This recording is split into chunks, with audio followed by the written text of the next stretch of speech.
is William Holder, and today I will be discussing decompression illness, decompression sickness, arterial gas embolism, and as well as touch on other pulmonary barotraumas. Before we get into the details of DCS and AGE, we are going to discuss briefly about the broader category called barotrauma. So a barotrauma is referring to any injury that happens due to a change in pressure.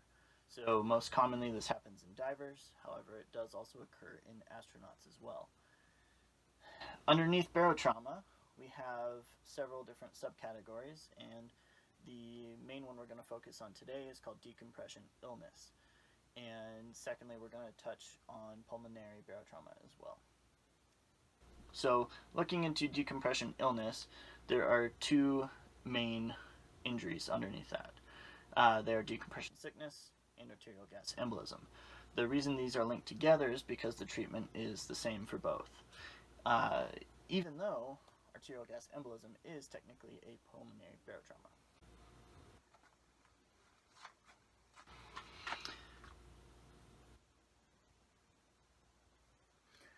Alright, so let's look at what goes into causing these barotraumas. Before we go into the details of DCS and AGE, we need to take a look at both Henry's Law and Boyle's Law in order to better understand what is actually happening inside the body with these gases. If we take a quick look at Henry's Law, it states that the amount of dissolved gas in a liquid is proportional to its partial pressure above the liquid. To make this simpler, if we look at a scuba diver underwater where the pressure is greater than on the surface, as they're breathing in air from their scuba cylinder, they actually have more gas dissolved in their body, in their bloodstream, and their tissues.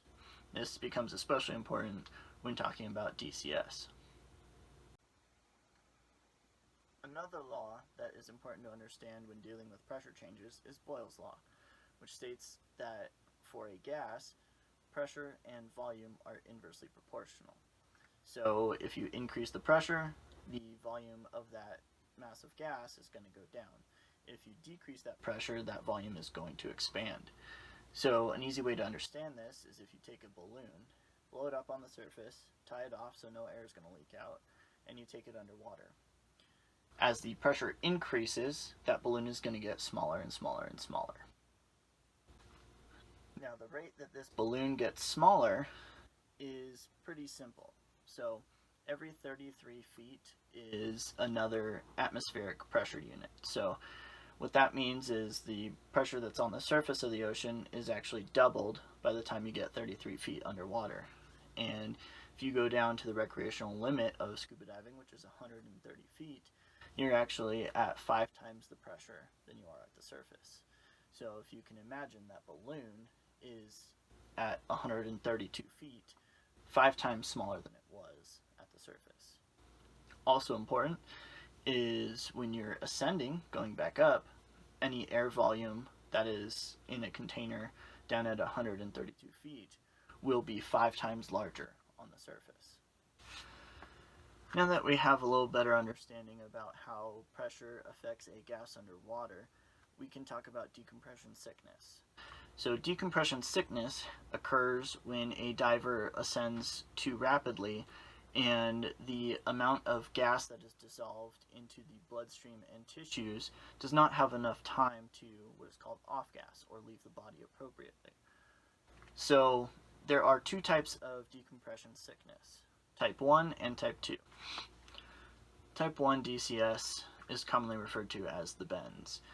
It is a mild form of DCS and it's non-life-threatening, it's non-systemic, and it will typically exhibit its symptoms up to 48 hours after your dive. And it will present with swelling, itchiness, rash, joint pain, or muscle pain. Type 2 DCS is a lot more severe than type 1. It is going to be life-threatening, and it will typically affect pulmonary, cardiovascular, or neurological systems, and runs the risk of permanent disability or death if not treated quick enough. And it will present with substernal discomfort, a cough, could be altered mental status, or even loss of consciousness. Now that we've discussed DCS, we can talk about AGE, or arterial gas embolism.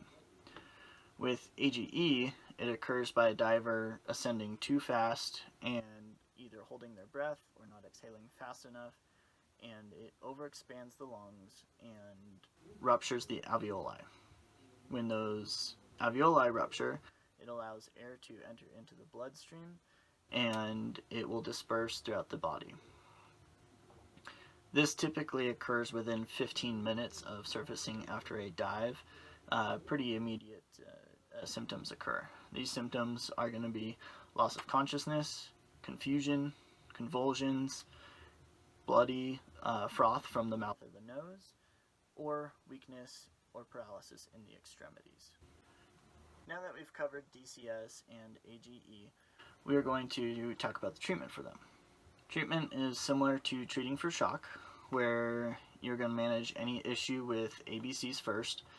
Then you want to administer high concentration oxygen and put them in a comfortable position for transport.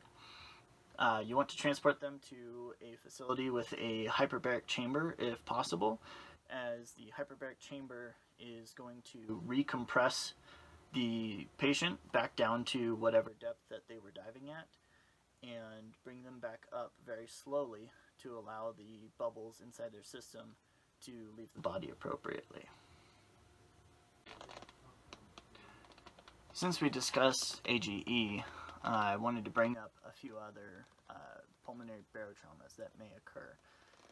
Going to happen in the same way as an AGE, where you ascend too quickly and you're holding your breath or not exhaling fast enough for the ascent rate, and you cause some injury to your lung. Now, this air that escapes the lung can go in several different places.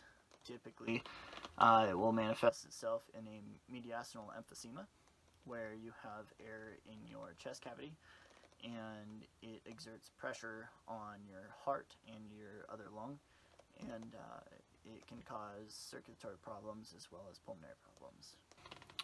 Next is a subcutaneous emphysema, and that will manifest itself typically in the neck, where you'll have a buildup of air and it looks like swelling in your neck, and it is actually compressing down on your trachea, closing up your airway.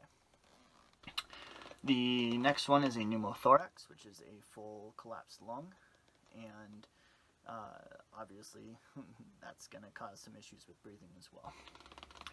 The last one I want to briefly mention is CAGE, or cerebral arterial gas embolism, and that is when air travels up into your cerebrum and will compress around your brain as well.